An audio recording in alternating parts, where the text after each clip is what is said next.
Wewe dereva, kipi kununua wapi? Haini agiza Japan. Japan? Japan. Mbona tairi la gari kabisa hii? Hizo mambo hazikuhusu jamaa. Azinihusu? Sawa, tuachane na yote. Wewe ni buku 5 hiyo. Shilingi ngapi? Afu upite. Buku 5. 5,000?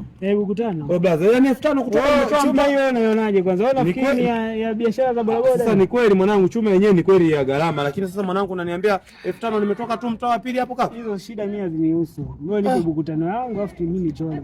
5,000? Buku 5 ndio mimi. Mimi buku tu hapa blaza. Sawa. Mwanangu nitakuzingua bwana. Bora nizingue 5,000. Nakuitia mwizi mwanangu. Nitie mwizi. Alipe buku 5 ni chole mwanangu. Ngoja. Ngoja nichukue nyumbani. Ngoja nikuchukue ndani. Hapa. Ngoja nichukue ndani mle mwanangu. Pale afu. Nichukue ndani pale mwanangu. Sasa subiri nichukue ndani pale. Sitaki mambo mengi mwanangu. Sasa mwanangu, sasa mimi hapana.